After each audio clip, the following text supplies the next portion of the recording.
Vamos a orar antes de empezar a compartir un tiempo la palabra de Dios. Estamos en tus manos, Señor, para recibir aquello que tú nos quieras dar, para recibir aquello que esté en tu mano en que cada uno de nosotros necesitamos aprender, Señor. Señor, no van a ser mis palabras, no van a ser mi mensaje, Señor. Va a ser aquellas ideas, Señor, que vas a transmitir a los corazones de cada uno de mis hermanos a través de tu palabra, Señor. Cada uno lo que necesite escuchar. Cada uno lo que necesite aprender de ti, Señor. Aquello que tú hayas previsto que en esta mañana aprendamos cada uno de nosotros, Señor. Transmítelo tú a los hermanos, Señor. Señor, y ayúdame a mí a poder expresar aquello que tú has querido que exprese a través de tu Espíritu Santo, Señor, y llénanos a todos de corazón sincero para recibir tu palabra. Gracias por cada uno de mis hermanos, Señor. Gracias por cada uno de mis hermanos que están aquí, exponiéndose a las verdades que tú vas a decir en tu palabra, Señor, y exponiéndose a que hay cosas en la vida de cada uno que tienen que cambiar para poder tener una relación correcta contigo, Señor. Señor, te damos muchas gracias por tu cercanía, por tu manera en que te expresas en tu palabra, por tu manera en que podemos aprender de ti, porque no eres un Dios escondido ni que debemos de ir a buscarte, Señor, en un sitio oscuro. Eres un Dios que se muestra a la luz y que nos da luz, Señor, nos llena de luz nuestros corazones para poder ser felices, Señor, para poder ser bienaventurados, para poder tener una relación que satisfaga, Señor, contigo. Gracias por todo lo que nos das. En el nombre del Señor Jesús. Amén. Bien, la última vez que estuve aquí, detrás de la tarima, que tengo un miedo, ya me iba a traer la guitarra, me iba a poner aquí la guitarra, aunque sea para ponerme detrás de la guitarra y estar un poco más cómodo. Pero bueno, me toca estar aquí, así que vamos a abrir la palabra de Dios y vamos a hacerlo en donde nos quedamos la última vez, que estuvimos hablando sobre las bienaventuranzas y estuvimos tratando el tema en el Evangelio de San Mateo, capítulo 5, donde el Señor Jesús, viendo la multitud, subió al monte y empezó a hablar, dice el texto, abriendo su boca, empezó a enseñar aquello que él tenía en su corazón. Vamos a leer desde el versículo 1 hasta el versículo 12 y vamos a ver este texto desde el principio hasta el final y así nos vamos a poner en la idea, o sea, nos vamos a poner en el momento, vamos a estar aquí con el Señor Jesús mirando cómo Él nos está enseñando.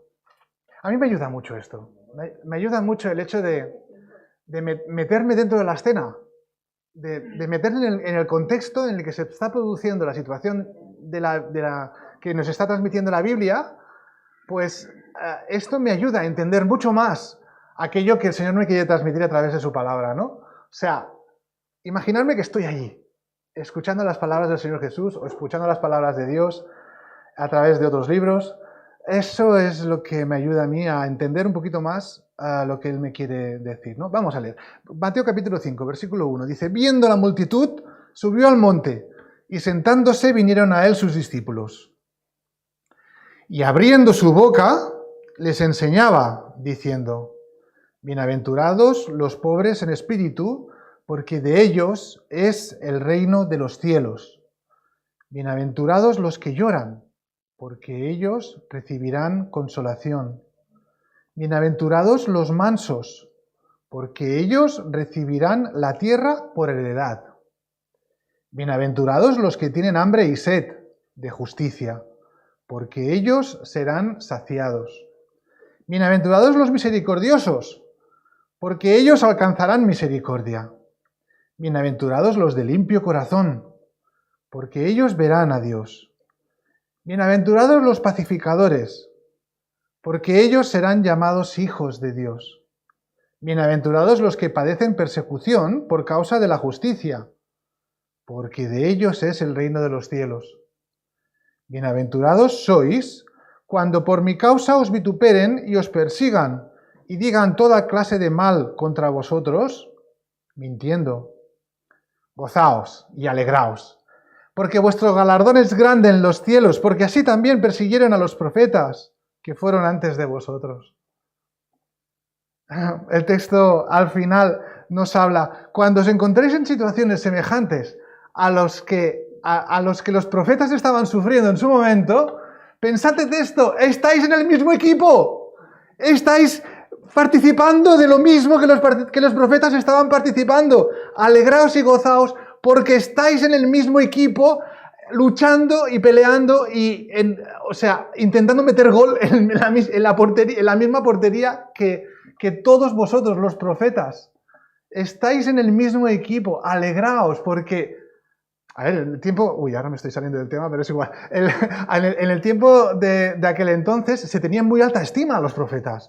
Isaías, Jeremías, todos aquellos profetas que estuvieron dando palabra de Dios, los discípulos de Cristo y los sacerdotes y todos los religiosos de la época los tenían en muy alta estima. Y el Señor Jesús les dice, cuando os pasen estas cosas, alegraos y gozaos, porque formáis parte de ellos, porque estáis en el mismo equipo y eso es algo emocionante, ¿no? Vale, esto es algo que tiene que ver con el final y he querido referirlo, pero vamos al principio. Vamos a explicar un poco lo que Jesús quiere decir con las bienaventuranzas, porque realmente necesitan una explicación, porque yo, hasta que no me he empezado a estudiar seriamente, pues yo tampoco lo entendía demasiado bien, ¿no? Y ahora todavía me cuesta entenderlo, pero poco a poco, entre nosotros, pues vamos a ir ofreciéndonos la sabiduría que él tiene, ¿no? Vale, vamos a ver. Repasemos un poco por encima lo que dijimos la vez anterior. ¿Os acordáis que el Señor Jesús, abriendo su boca, o sea, levantando la voz, les enseñaba diciendo, mira, esa situación es una situación muy especial para él, porque durante todo este tiempo había estado relacionado con unas muy pocas personas, pero en ese tiempo había mucha gente a los que podía transmitir aquello que él quería transmitir, ¿no? Y durante los años anteriores, pues había hecho milagros, había hecho enseñanzas, había hablado con fariseos, había hecho manifestaciones de su persona y de lo que él estaba haciendo, pero ahora era su primer sermón, era su primera enseñanza y era el más profundo deseo de mostrar aquello que quería mostrar a las personas que le estaban escuchando, que es la manera en que podemos relacionarnos con el Dios Adonai, con el Dios Elohim, con el Dios omnipotente, omnipresente y omnisciente, con Yahvé, con Jehová, con aquello que él para ellos representaba lo más alto, lo más sublime, Dios. Para poderse relacionar con él, teníamos que admitir que Dios, en ese momento, os acordáis, ¿no? Que es como que él estaba eligiendo o diciendo cómo debía de ser aquellas personas que iban a compartir su espacio vital por la eternidad. ¿Os acordáis de esta enseñanza, no? En estos momentos, por ejemplo, tú tienes un piso y estás solo en el piso y porque no te va bien económicamente, pues quieres compartir una habitación de tu piso con alguien que de fuera. Entonces pones un anuncio en internet y buscas a alguien que comparta piso contigo, que tenga una relación contigo pues estrecha, porque vais a compartir el mismo piso y te va a ayudar con los gastos. Pero esa persona no puede ser cualquiera. Esa persona tiene que tener unas características que tú decides cómo van a ser esas características si van a estar contigo en tu piso, ¿no? Entonces, antes de decidir qué persona va a entrar en tu piso, pues tienes que hacerle una entrevista y ver un poco su personalidad, cómo es y demás, ¿no? Y tú vas a decidir quién quieres que entre dentro de tu piso, porque va a compartir tu zona vital, tu espacio vital, ¿no? Entonces Dios está haciendo lo mismo. Quien quiere relacionarse conmigo, lo que primero que le voy a decir es que le va a ir bien, que es la palabra bienaventurado, ¿no? Bienaventurado en griego es Makarios, pero Jesús no dijo ni Makarios, en ese momento no dijo ni Makarios ni bienaventurados. Jesús hablaba en arameo, que es como un dialecto del hebreo, ¿no? Es como viene de la misma raíz, y dijo Gesed, ¿vale? Es la misma palabra que encontramos en los Salmos, cuando el rey David pues está diciendo bienaventurados, ¿no? Encontró Gesed. Y Gesed no es una felicidad como Makarios, que en el griego quiere decir alguien que no tiene responsabilidad de nada. O sea, se le decía Makarios a los dioses, que eran felices. Los dioses eran felices, ¿por qué? Porque nadie les podía imputar de nada que hubieran hecho mal. Eran dioses, nadie podía decirles ¿por qué haces esto?, ¿no? Entonces, ahora en el momento actual, pues digamos que la Constitución nuestra pues dice que todas las personas son iguales y que nadie es inimputable. Bueno, sí, hay alguien que sí, pero bueno, no entramos en eso. Entonces, la palabra Makarios tiene que ver con eso, con que los dioses eran inimputables y entonces eran felices porque no tenían ninguna responsabilidad de nada de lo que hicieran. Pero Jesús no quería transmitir esa idea. Jesús quería transmitir que bienaventurado significa que te va a ir bien en lo que emprendas. Te va a ir bien en la vida. Te va a ir bien si tienes el carácter que Dios quiere que tengas, ¿vale? Entonces, estuvimos viendo también que la bienaventuranza no es simplemente ser felices y ya, sino que es en el momento en que te pones en servicio de Dios, las cosas te van a ir bien. Eso es la idea del bienaventurados. ¿Vale? Vamos a continuar. Entonces, hablamos sobre los pobres en espíritu, que quiere decir que le va a ir bien a la persona que es consciente de que necesita relacionarse con Dios y que no tiene otra manera que mendigar que Dios mismo acceda a mantener esa relación abierta. Es decir, es aquel que va a hacer el casting del piso y dice, por favor, necesito estar aquí, ayúdame a hacerlo, ¿cómo debo de ser para poder estar aquí viviendo contigo en este piso porque me va bien para las comunicaciones, porque me entra en el precio, por lo que sea, ¿no? O sea, le va a ir bien a la persona que es consciente de que necesita relacionarse con Dios y que no tiene otra que mendigar que Dios mismo acceda a mantener esa relación abierta y pone toda su confianza en Dios. Eso es lo que se traduce por bienaventurados los pobres en espíritu, ¿no? Los que saben que de por sí no pueden ofrecer nada para poder tener una relación con Dios. Dice el texto, porque de ellos es el reino de los cielos. Y hablamos de mi casa cuando está hipotecada por el banco y no es nuestra todavía. Hablamos de mi país, cuando es un país de todos. Hablamos de mi empresa, cuando es la empresa simplemente donde trabajo. Hablamos de algo posesivo cuando formamos parte de eso. Cuando formamos parte de eso, ¿no? Y cuando hablamos de que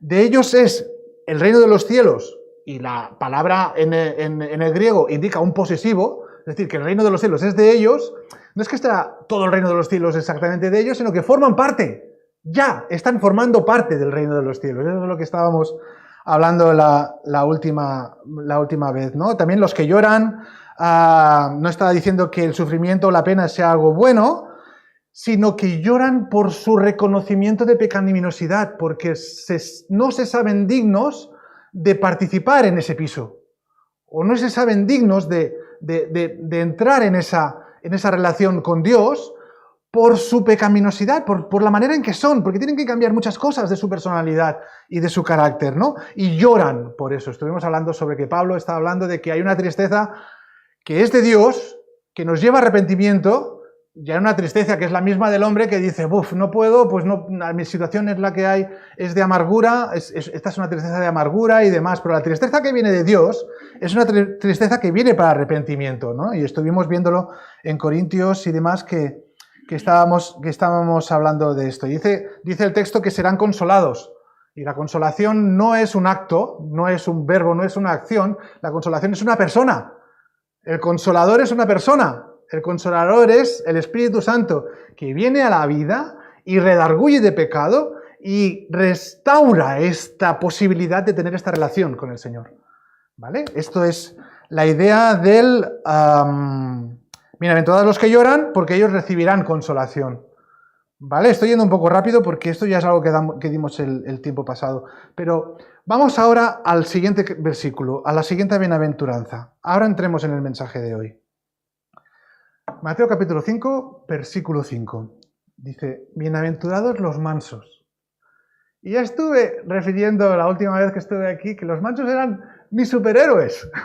Los mansos, a pesar de lo que podamos entender bajo la condición de lo que nos están explicando, de lo que nos explican los humanos, que los mansos son aquellos que, bueno, que están con los brazos caídos siempre, que tienen, siempre están esperando a que les digan lo que sea, y ellos simplemente pues están a ver qué es lo que les dicen pues para levantarse de la silla y obedecer y bueno, que son personas que tampoco tienen mucha valentía en ejercer, simplemente están apocaos, que cuando les dices algo lo hacen, si no les dices nada pues no lo hacen, y cosas así que tienen que ver con la mansedumbre según la visión humana. Pero es que los mansos según la Biblia, y lo vemos en los distintos personajes en los que la Biblia trata de mansos, es decir, Moisés los trata de que era una persona mansa, ¿no? También se habla de David como una persona mansa. Esas personas tenían un ímpetu, tenían unas ganas de hacer cosas, tenían una fuerza en su interior para emprender cosas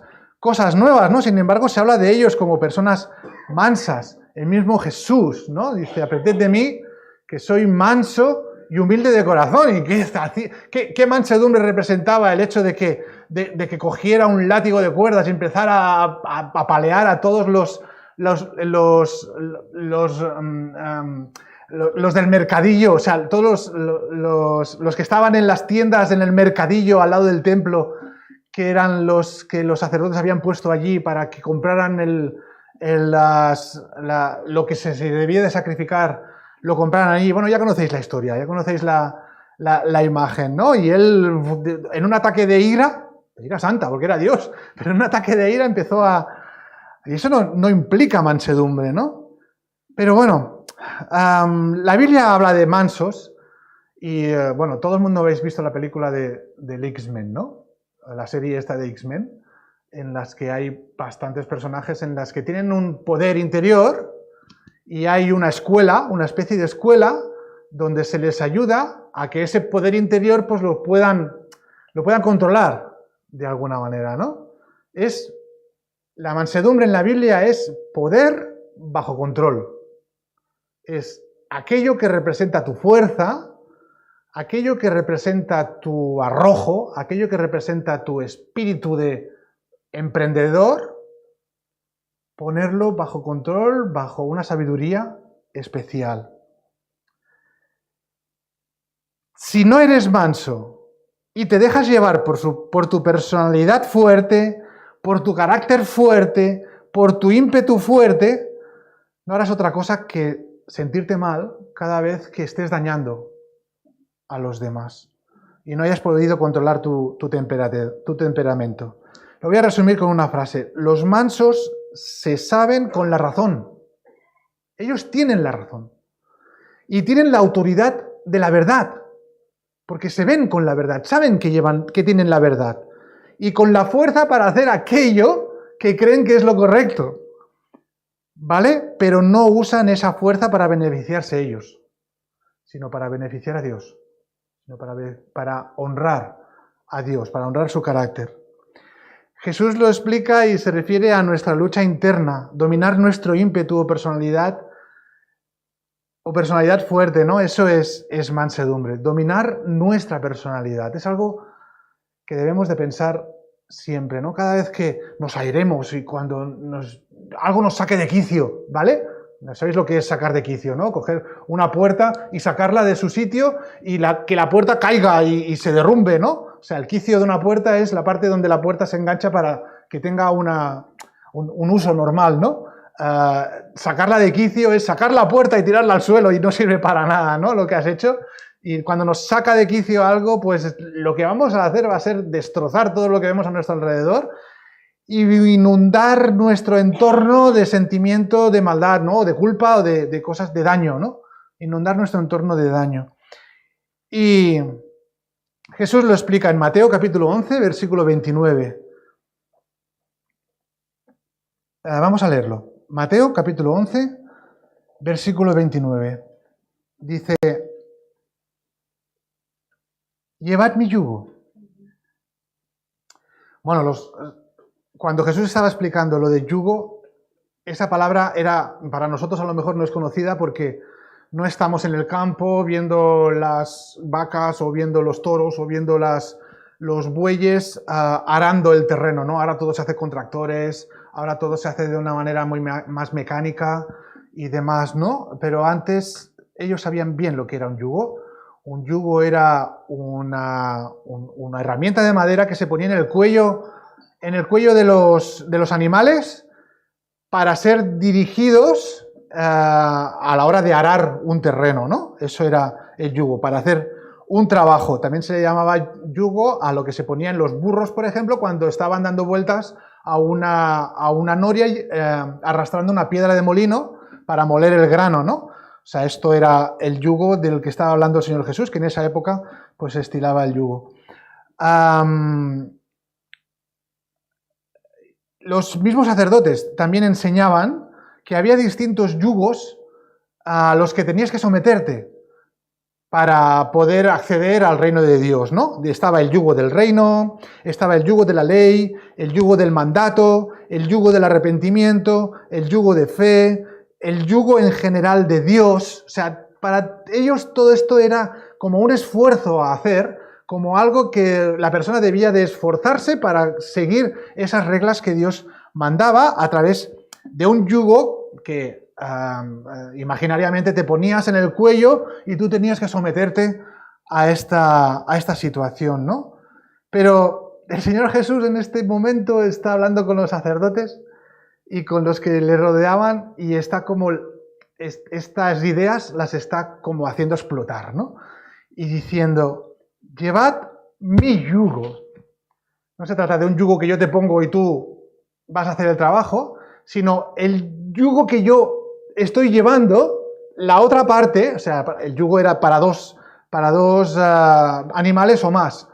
O sea, uno es el que en esa época se ponía en una parte del yugo, se ponía al animal más mayor, más experimentado, más manso, que sabía por dónde ir cuando el agricultor le decía ves por aquí, por las veces que había hecho todo el recorrido, pues se sabía de memoria qué es lo que debía hacer. Y a su lado se ponía un animal más joven, más inexperto, con menos fuerza, que simplemente estaba aprendiendo lo que el otro animal pues le estaba enseñando a base de repetir para arriba, para abajo, el arado y llevar el arado para arriba y para abajo. Pues todo esto ayudaba al más inexperto a aprender a llevar el arado, ¿no? Y el Señor Jesús habla de mi yugo. Llevad mi yugo, dice, sobre vosotros, dice, y aprended de mí. No es que yo a vosotros os pongo un yugo y tirad. No, es que yo llevo yugo, vosotros estáis a mi lado y estáis aprendiendo de lo que yo estoy haciendo. ¿Vale? Aprended de mí, que soy manso y humilde de corazón, y hallaréis descanso a vuestras almas. Y me sorprendió la palabra esta de descanso para vuestras almas, porque tiene que ver con nuestra personalidad, tiene que ver con nuestro yo, tiene que ver con aquello que somos. La idea es que todo nuestro ser estará tranquilo, porque Jesús se encarga de dirigirnos, y nosotros solo debemos de ser receptivos a la enseñanza del Señor Jesús, ser mansos y obedecer. Pero sobre todo receptivos, sobre todo tener el corazón abierto a sus enseñanzas y a aquello que Él nos quiere transmitir. Dios quiere mansos a su lado y sólo así se podrá relacionar con ellos con eficacia. Pero fijaos lo que dice luego. Dice, bienaventurados los mansos, porque ellos recibirán la tierra. Bueno, ¿qué tendrá que ver una cosa con otra? ¿Qué tendrá que ver el ser manso con el recibir la tierra? ¿De qué tierra se trata? Yo no quiero tierra. Cuando esté con el Señor, quiero cielo. No quiero tierra. Quiero estar con Él, simplemente. ¿A qué se referirá cuando el mismo Señor dice, bienaventurados los mansos? Ya hemos explicado quién es manso, es el hombre que se somete a la voluntad de Dios, porque ellos recibirán la tierra. ¿Qué tierra? ¿De qué tierra está hablando? Bueno, hay comentaristas que hablan de la tierra en el milenio y tal, porque ellos entrarán en el milenio, pero bueno, es que, vamos, no sé hasta qué punto pues eso puede referirse a esto, ¿no? Porque además, todas las bienaventuranzas son una posición presente, no son para el futuro. O sea, cuando Jesús estaba diciendo que los mansos recibirán la tierra, bueno, en otra ocasión dice, recibirán ahora la tierra. En otro texto, ¿no? En Lucas creo que es, recibirán ahora la tierra. ¿Qué tierra me va a dar Dios ahora aquí?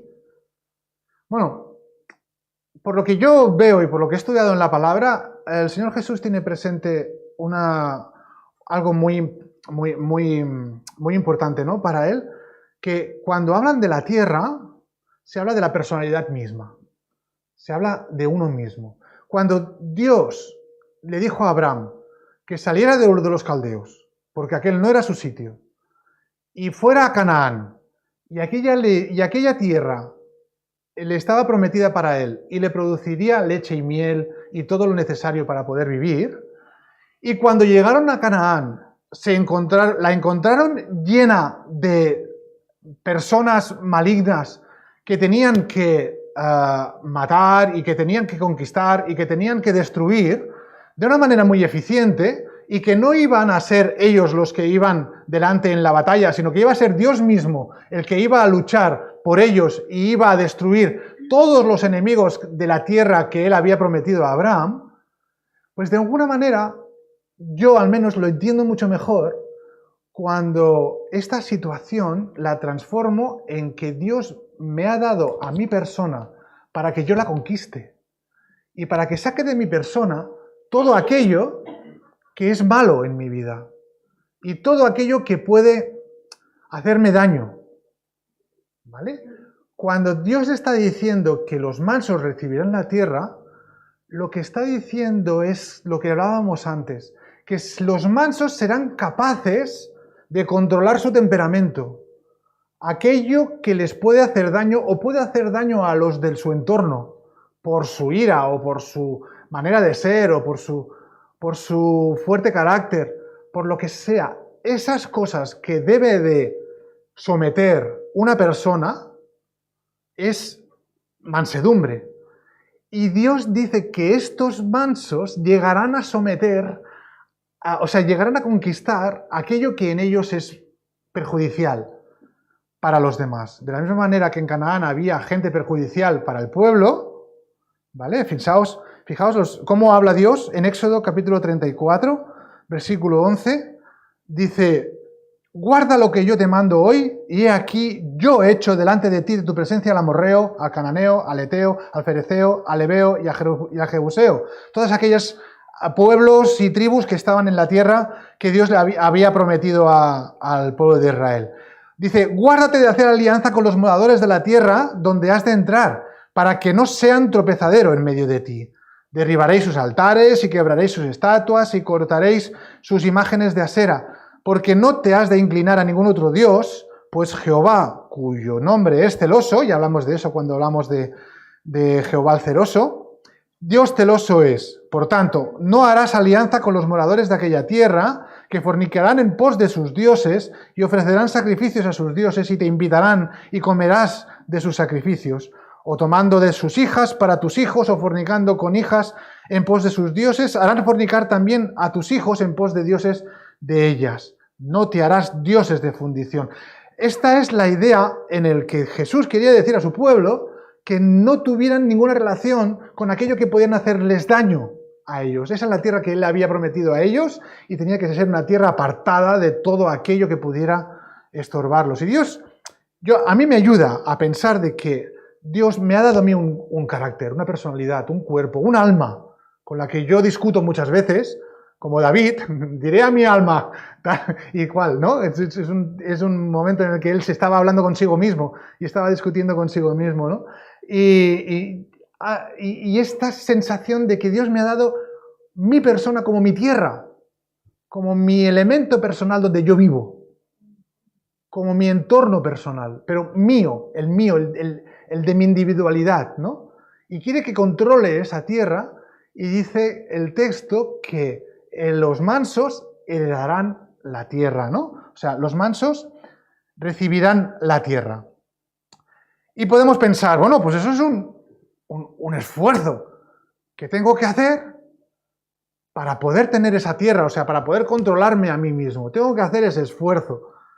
Pero es que lo vemos cuando cuando Dios estaba hablándole al pueblo de Israel. Dice en el versículo 11, si volvemos a él, dice, guarda lo que yo te mando hoy, y he aquí yo echo delante de tu presencia al amorreo. O sea, no está hablando de que tú te esfuerces en hacerlo, sino que Él, Dios, si lo dejas que Él controle tu vida, va a destruir todo aquello que te puede perjudicar en tu vida. ¿Vale? Te puede dar la tierra que Él te da por heredad.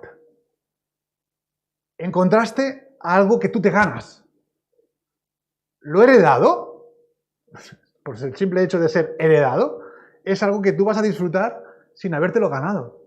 Es que sin habértelo merecido y sin haber hecho nada por merecértelo. O sea, es algo que tus padres o quien sea de tu familia ha construido con su esfuerzo y tú lo vas a recibir porque la ley dice que esa posesión pasa a los parientes más cercanos. Y si el pariente más cercano eres tú, lo heredas, pero tú dices, bueno, como si te hubiera tocado la lotería. O sea, no has hecho ningún... Oh, no, a ver, tocándote la lotería todavía has comprado el número. Pero es que ni así. O sea, algo heredado es algo que tú recibes sin hacer ningún esfuerzo. Y Dios está hablando sobre esta palabra, ¿no? No hay esfuerzo que hacer, hay simplemente un sometimiento, un llevar mi yugo y aprender de mí, que soy manso y humilde de corazón, y recibiréis descanso para vuestras almas. Es decir, podéis controlar aquello que sois. Podéis controlar vuestra fuerza, vuestro temperamento, y así es como quiero a gente que se relacione conmigo en el cielo. Bienaventurados sois. Les irá bien a este tipo de personas. Bien, vamos a continuar. Bienaventurados los que tienen hambre y sed de justicia. Hambre y sed de justicia. Y estas palabras no indican un hambre o una sed cualquiera. Describen a una persona que está desesperada por hambre o por sed. A ver, nuestra generación, los de la ESO, a partir de la ESO tampoco, pero los del EGB tampoco, podemos decir que ya hemos pasado hambre, al menos los de nuestra generación. Pero el hambre del que se está refiriendo a ti es del hambre que han pasado, no sé si el señor Playa en la posguerra ha llegado en situaciones en las que han tenido realmente hambre de dolor de estómago, de no poder comer. No sé si Teresa ha sufrido hambre en su infancia. Mi padre yo sé que sí. Mi padre yo sé que en el colegio donde estaba cuando era pequeño tenía hambre.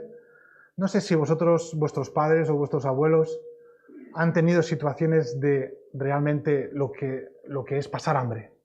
O sea, hambre desesperada. Necesitar comer, lo que fuera.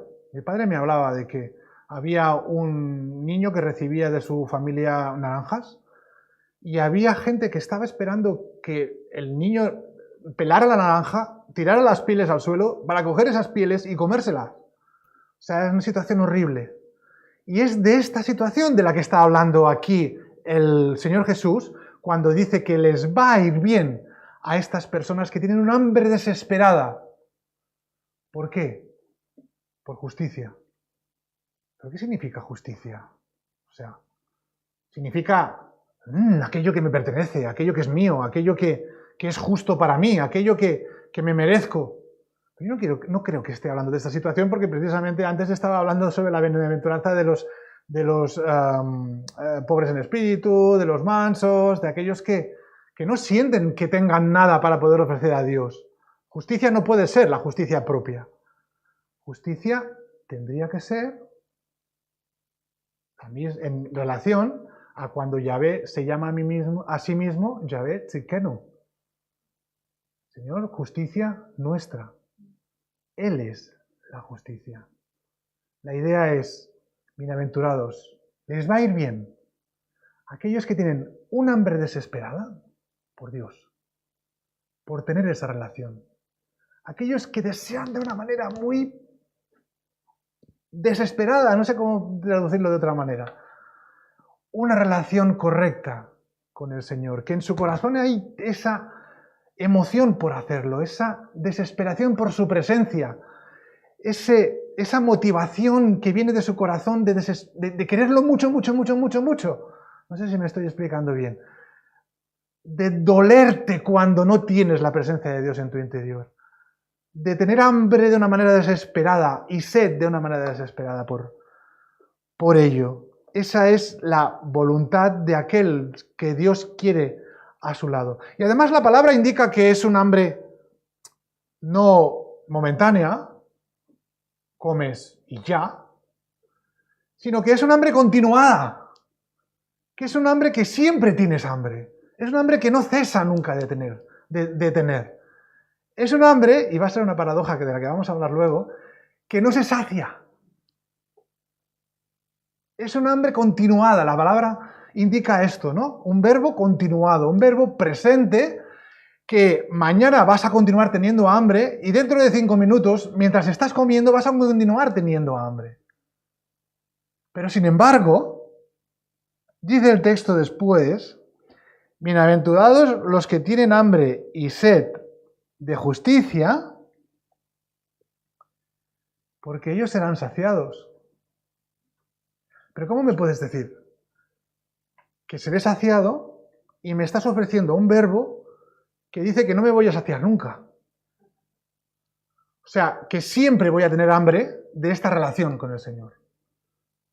Y luego me dice, serás saciado. Bueno, si estoy saciado, pues ya no quiero más del tema, ¿no? Pero no, el Señor dice, no, o sea, la idea es otra. No cuadra, ¿no? Y la idea que el Señor quiere transmitir, la entendí cuando estuve leyendo un comentario y me estuvo explicando esto. Digo, ¡hala! ¡Era eso! Es eso, porque en principio como que no me cuadraba la situación, ¿no? Tengo que tener un hambre continua y luego seré saciado. ¿Pero cómo? Bueno, lo entendí con la tortilla de patatas de mi padre o la que hace Monse. La tortilla de patatas que hace mi padre o la que hace Monse está buena. Pero muy buena. Mi padre hace unas tortillas tostaditas, con patatas y con cebolla tostadita, con mucho aceite y con una viscosidad que me gusta mucho y no quisiera nunca dejar de comer tortilla de esta, ¿vale? Monse también hace una tortilla con cebolla, no le echa tanta sal como le echa mi padre y está también riquísima y no dejarías nunca de comer tortilla hasta que te salga por las orejas y hasta que te haga daño, porque yo sé que llega un momento en el que el estómago dice ¡cloc! Ya está, no comas más tortilla porque no vas a poder dormir en toda la noche de tortijones que te va a dar el estómago. La idea es esta, es decir, tienes más ganas de comer aunque te sientas saciado. Tienes más hambre de justicia, tienes más hambre de Dios, aunque Dios te está dando continuamente experiencias y buenas sensaciones, cada vez tienes más hambre de eso. porque te gusta tanto que quieres participar más de eso. Esa es la idea. Que estarás saciado es que tu organismo estará disfrutando de aquello que el Señor te está ofreciendo. Mientras tengas hambre y sed, vas a poder ir comiendo y bebiendo de aquello que el Señor te está dando. Es una situación muy especial y quizás no la transmito del todo bien, pero es como que te gusta tanto una cosa que no puedes dejar de comer aquello. Y continúas comiendo y ya, estás harto, pero otra vez, y ya, estás harto, pero otra vez estás degustando aquello del disfrute que representa el hecho de estar comiendo. Bueno, los romanos cogían y vomitaban la comida para poder seguir comiendo, pero esta tampoco es la situación, creo, que Jesús está planteando en este tema, ¿no? Dios quiere a su lado personas que disfruten de una relación correcta con Él y que tengan hambre por esa relación correcta con Él y que se sientan saciados, pero quieran continuar con esa relación y quieran continuar comiendo de esa relación. Podemos saciarnos de disfrute por gustar de su presencia continuamente. ¿Sí? Amén. Vamos a continuar y ya con este último ya terminamos, porque ya me he pasado de la hora. Bienaventurados los misericordiosos.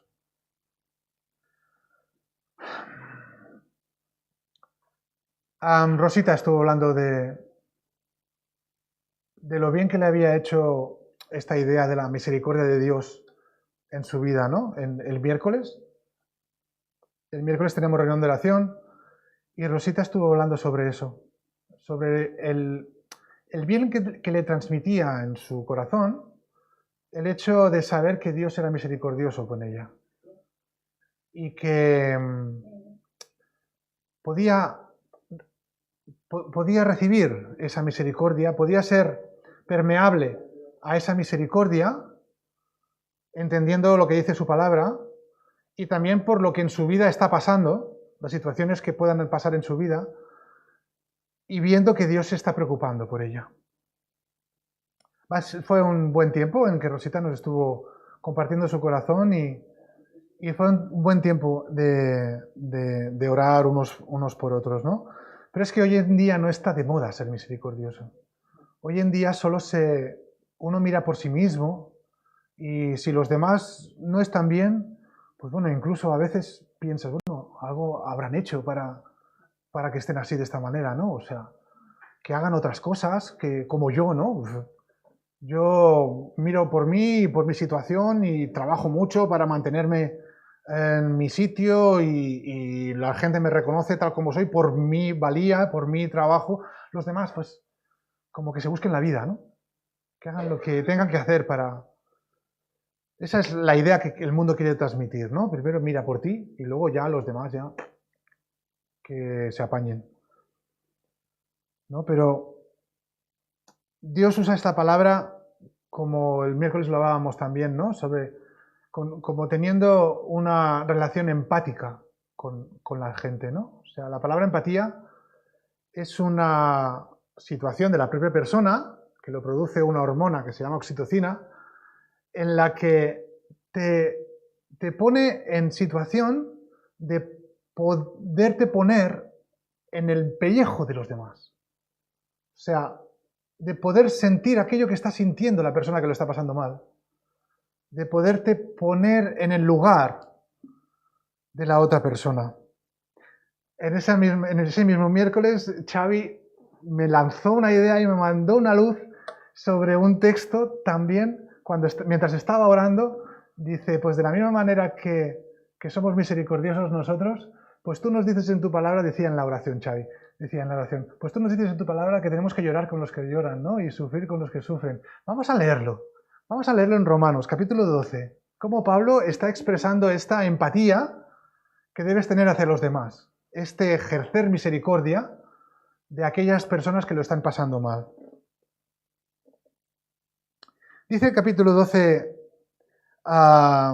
empieza el texto hablando de que no nos debemos de conformar a las ideas de este mundo, sino que debemos de ser de una manera diferentes a cómo el mundo nos dice que seamos, ¿no? Y ahora va a decir cómo debemos de ser. Dice el versículo 1 del capítulo 12, así que, hermanos, os ruego por las misericordias de Dios, es decir, una vez hemos recibido la misericordia de Dios y la hemos notado en nuestras vidas, nos dice, en base a eso, presentad vuestros cuerpos en sacrificio vivo, santo, agradable a Dios, que es vuestro culto relacional, es decir, que es lo que habéis aprendido de la misma palabra, ¿no? Del mismo Dios os ha enseñado esto. Es el culto, o sea, es la situación vuestra que tiene sentido en la vida, como Dios dice que os tenéis que comportar.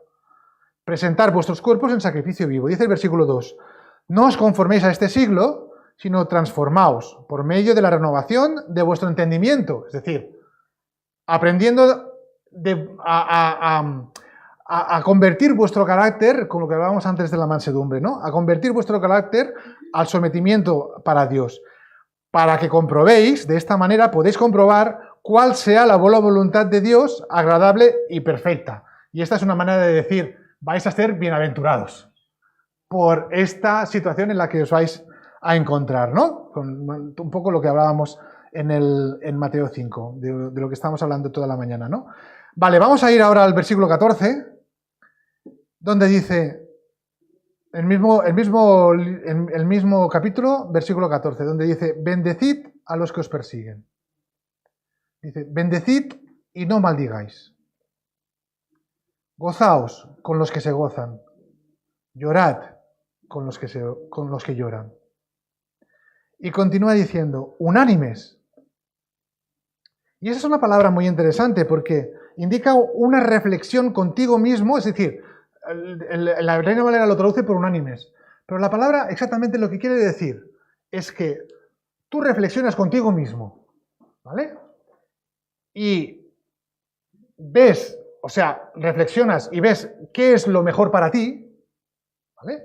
O sea, reflexionas y ves qué es aquello que te va a hacer bien para saber qué hacer, ¿no? Durante la semana o durante tu vida o qué cosas tienes que cambiar, ¿no? Lo que te va a ir bien a ti, y eso que te va a ir bien a ti lo colocas en una tercera persona. ¿Me explico? O sea, no sé si me estoy explicando bien, o sea, lo que te va a ir bien a ti lo deseas para una tercera persona. Eso es lo que la palabra en griego, que aquí es traducida por unánimes, significa que tengamos todos una misma asociación, de manera que lo que te va a ir bien a ti, lo desees para los demás. Lo traslades a la otra persona. O sea, eso es lo que la Biblia traduce por misericordia, ¿no? Lo traduce por empatía. ¿Vale? Bendecid a los demás. Dice, bendecid a los que persiguen, bendecid y no maldigáis. Y luego dice eso, ¿no? La palabra unánimes. ¿Qué significa eso? Significa que es una reflexión contigo mismo para saber lo que te beneficia, pero en base a lo que interesa a una tercera persona. No lo que interesa a ti, sino lo que interesa a una tercera persona. Es decir, reflexionar para saber la mejor forma de beneficiar a un tercero. Esa es la idea. Lo que quieras, la frase que nos hemos repetido muchas veces, pero que no es así en la Biblia, ¿no? O sea, lo que no quieras para ti, no se lo hagas a los demás. Eso es lo que hemos repetido muchas veces, pero en la Biblia no dice eso, en absoluto. O sea, la Biblia no dice lo que no quieras para ti, no se lo hagas a los demás. No dice eso. Lo que dice en Mateo 7:12 es que, así que todas las cosas que queráis que los hombres hagan con vosotros, así también hacedlo con ellos. No es lo que no quieres que te haga, lo que no quieras para mí, no se lo hagas a los demás. Es lo que quieras que te hagan a ti, hazlo a los demás.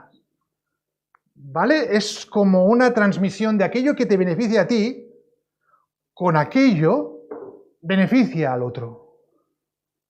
Yo no lo sé explicar muy bien, cada uno que reciba del Señor la manera en que Él lo comprende, ¿vale? Yo no lo sé explicar muy bien, pero a mí me explota la cabeza esta situación. O sea, Dios quiere que seamos misericordiosos porque quiere que seamos beneficiosos a los demás en lugar de a nosotros mismos. ¿Sí?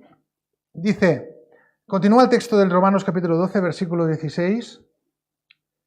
Dice,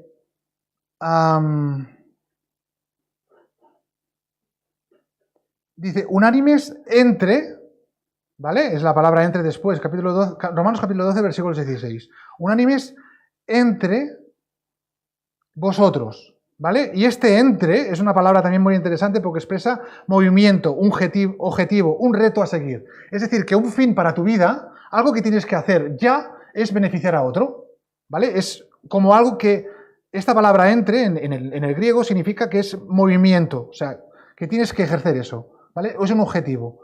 Dice, no altivos, sino asociándoos. Y esta palabra tiene que ver también con lo que sabemos que es una sociedad, o sea, un compartir aquello que somos, un compartir los problemas de tu hermano y haciéndolos tuyos. Formamos parte del mismo equipo, formamos parte de la misma sociedad. Y dice el texto con los humildes. Vale, la palabra humilde también es muy interesante. Cuando lees el griego y empiezas a mirar, a ver qué es lo que significan las palabras, te das cuenta de muchas cosas y te abre la mente, porque los humildes no son aquellos que tienen poca cosa, los apocados y demás. Los humildes son las personas que tienen que padecen depresión. Los humildes, de la palabra que se traduce por humildes, son esas personas que padecen depresión. Son estas personas que están enfermas porque no saben gestionar su manera de ser o su manera de vivir o lo que les pasa en la vida. Y entran en un túnel oscuro en el que se meten allí dentro y no pueden salir de allí por sí solos. Los humildes son los que tienen depresión. Y muchas veces decimos, bueno, tiene depresión, pues bueno, ahí es que vaya al médico y se cure, ¿no? Pero la depresión, todos sabemos de qué se trata. La depresión es algo que por ti mismo no puedes salir de este túnel, que necesitas ayuda. Necesitas ayuda de un profesional o necesitas ayuda de alguien que te ayude a animarte y a salir de este túnel. Y cuando te pones en el lugar de los demás y no eres sabios en vuestra propia opinión, como continúa diciendo el texto de Romanos, ¿no? Dice, no seáis sabios en vuestra propia opinión. Qué fácil es decir, depresión, venga, pabila que de ahí todo el mundo sale de ahí, que rápido te metes ahí y te quedas en la cama durmiendo. Anda, levántate y ponte a trabajar, ¿no? Eso es ser sabio en tu propia opinión. Dice, no seáis sabios en vuestra propia opinión, sino que el texto nos dice que nos pongamos en su lugar y pongamos su malestar encima de nosotros, ¿no? Dice, continúa, vamos ahora a Mateo, después de haber visto esto, vamos ahora a Mateo y continuamos. Dice, porque ellos alcanzarán misericordia. Me voy a quedar aquí, de verdad. También. Me voy a quedar aquí. Ellos alcanzarán misericordia. Dice, los misericordiosos alcanzarán misericordia. Claro, cuando yo sea misericordioso, pues voy a obtener, por mi mérito, por mi esfuerzo, aquello, misericordia, de parte de Dios. Pero esta no es la manera en que Dios tiene de tratar con sus personas. La Biblia insiste siempre en que las cosas no se producen por mérito propio. Bíblicamente no hay nada que se obtenga por esfuerzo personal. La idea es que reconoces la misericordia de Dios contigo y esta misma la puedes trasladar a los demás. No nos nace de dentro. Es una idea que Dios nos transmite a nosotros para poderla mostrar a los demás, para poder ayudar a los demás a salir de la situación en la que ella se encuentra. Fijaos cómo Dios trata esa misericordia en el Salmo 136. Y aquí sí, de verdad, es lo último ya. Salmo 136, versículo 1. Fijaos, vamos a buscar el Salmo 136 y vamos a leerlo, un trocito de él. Dice el Salmo 136, alabad a Jehová porque Él es bueno, porque para siempre es su misericordia. Y el Salmo 136 es un cántico que cantaban en el pueblo de Israel, en el tiempo del rey David,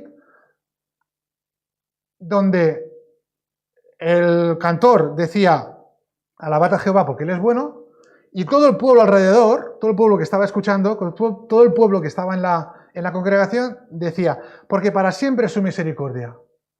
Y luego continuaba con los otros textos, ¿no?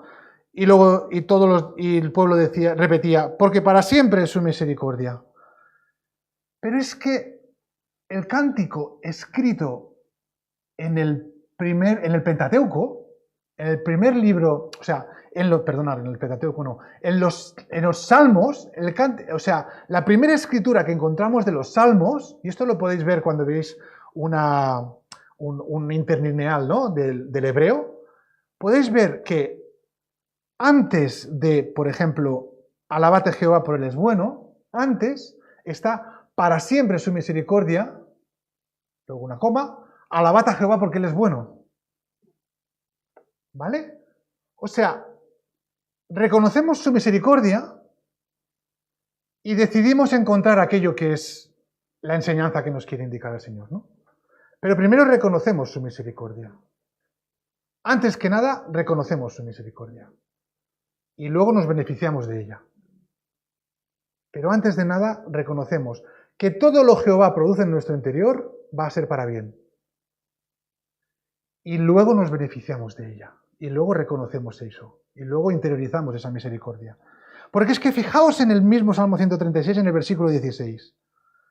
Dice, el versículo 16 del Salmo 136, dice, entre cosas buenas, ¿vale? El Salmo 103 son una relación de cosas buenas que no vamos a leer ahora por amor al tiempo. Pero luego cuando llega el versículo 16, dice, al que pastoreó a su pueblo por el desierto, porque para siempre es su misericordia. La palabra pastoreo, a ver, el Reina Valera cogió y como que suavizó un poco esa situación. La palabra pastoreo, vale, tiene que ver con un cuidado y con un cuidado de las propias ovejas, ¿no? Pero es que a ningún pastor se le ocurre llevar las ovejas al desierto. En el desierto no hay nada que comer. Los pastores llevan a las ovejas donde hay verdes prados, donde hay buena hierba para que las ovejas coman. Pero a ningún pastor se le ocurre llevar las ovejas al desierto. ¿Vale? Lo que está diciendo el texto, pastoreo, y en Reina Valera lo traduce por pastoreo, es como que Dios metió y demostró su cuidado en el desierto, pero que en principio Él metió a las ovejas, a su pueblo, en el desierto. ¿Para hacerles bien? Sí, pero estaban en el desierto. Y Dios quiso que estuvieran allí, en el desierto, para que reconocieran su misericordia. Sí, pero a través de dificultades, a través de pasar hambre, a través de pasar sed, a través de tener enfermedades, a través de situaciones en las que perjudicaban al mismo pueblo. Pero su misericordia era primero, y luego la situación de dificultad.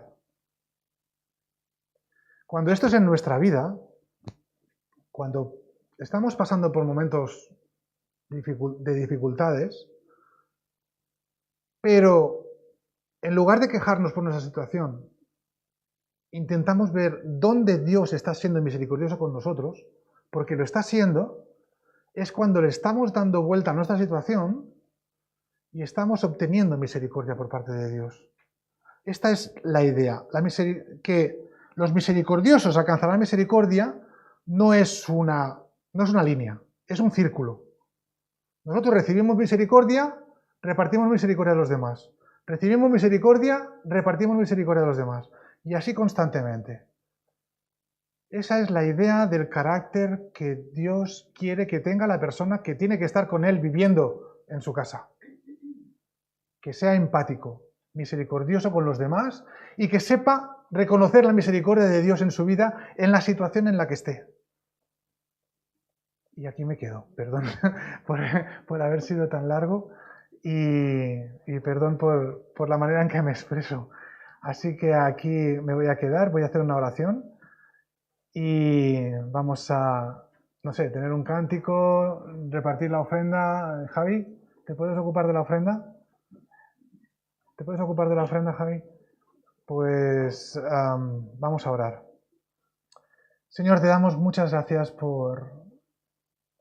Yo me sorprendo de cómo tú te muestras a nosotros, Señor, de la manera tan sincera en la que te muestras, en la que nos enseñas cómo debemos ser, cómo debemos actuar, cómo debemos de controlar nuestras emociones, cómo debemos de satisfacer las necesidades de los demás.